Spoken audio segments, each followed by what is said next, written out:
Movie review, The Babadook. Babadook? Babadook.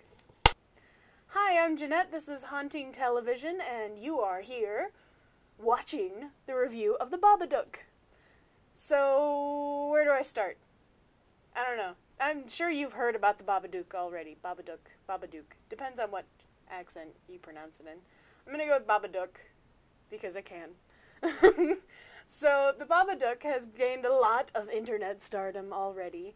And finally, I got a chance to watch it because, well, my friends over at Trick or Treat Radio, which is a podcast, which you should check out, actually reviewed it. And I was like, wow, this sounds awesome. So, we watched it. And it starts off with this lady who's giving birth, and she's in the car, and it's like, oh my God, we're going places. And her husband's driving, and then husband dies, baby doesn't, mom doesn't, so that's good, but mom ends up a little up in the head after that, so that's where our movie starts. Is like 7 years later, she still hates her kid, she's in this like super drenched on depression syndrome, and her kid is just screaming and crying and absolutely ridiculous, because his mother won't do more than acknowledge his existence. There's no love there at all.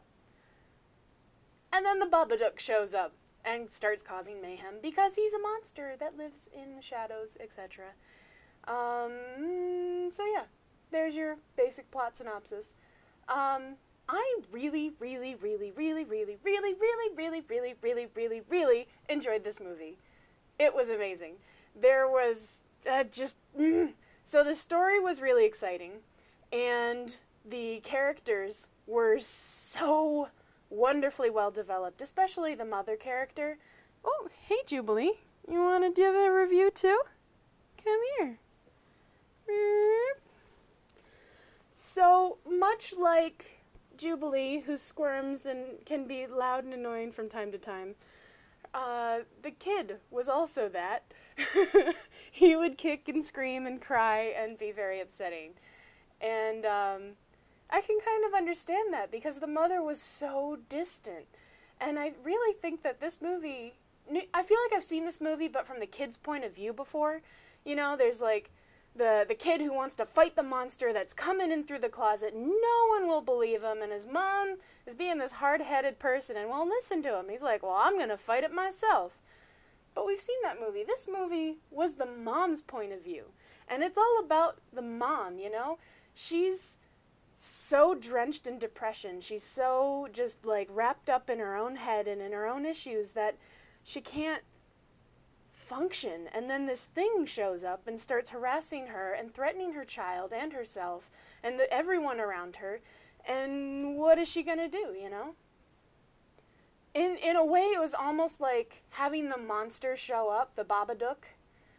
It was almost a manifestation of her depression, is how I'm kind of interpreting it. And I feel like a lot of this movie is about exploring that depression. I think the production design can't talk. I'm so excited. I think the production design did an incredible job of tying in that idea visually. The walls were all blue. Everything in that house was blue and gray and black and just like so deeply sad. The lighting kind of made everything feel super dreamlike, and it just even the kids, even the costumes. The only thing in that house that wasn't blue and gray was the mother. She was in her pinks and whites, and it really made her the focus of whatever was happening. And even it made the kid almost seem like part of that monochrome environment, where he's just kind of fading into the scenery and she can't really see him for a person anymore. He's just this thing in this house of things that just keeps her trapped and depressed. So I really think that this is a movie where you get to think and be frightened. Oh my gosh, the amount of times I screamed. Car going by. Not about the cars, though. I screamed and just, like, grabbed onto things and yelled at the screen. It brought everything out of me, and then it got me thinking afterwards. So I really do think that you should watch The Babadook. It was absolutely incredible, and car going by. I think it was absolutely incredible, and I don't know, you'll end up hearing yourself going, "The Babadook, duck, duck," way more often than you should after watching that movie. I did want to mention that the actual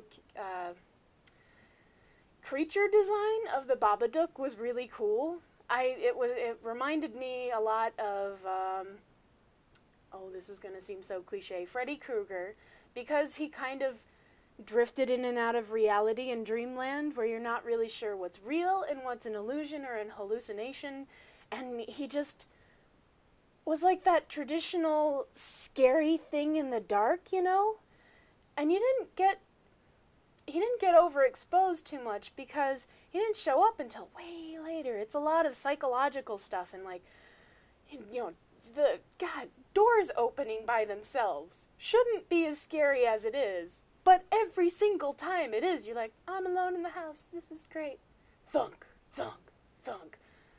Footsteps, door opening, no! It works every time, especially for me. I don't know why. 2 thumbs up, 5 gold stars, A+. Go watch it.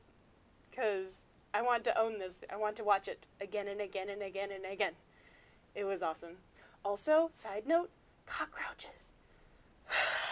In case you're wondering, we will link to the Deadites episode of the Trick or Treat podcast because you should listen to that as well, because they did a very, very, very funny job of reviewing that movie, as they are prone to do. Alright, so I'm Jeanette. This is Haunting TV's movie review of The Babadook, and make sure you like and subscribe and comment and all of that loveliness down there in description land. Subscribe! Until next time, I'll see you in your nightmares. Go watch it!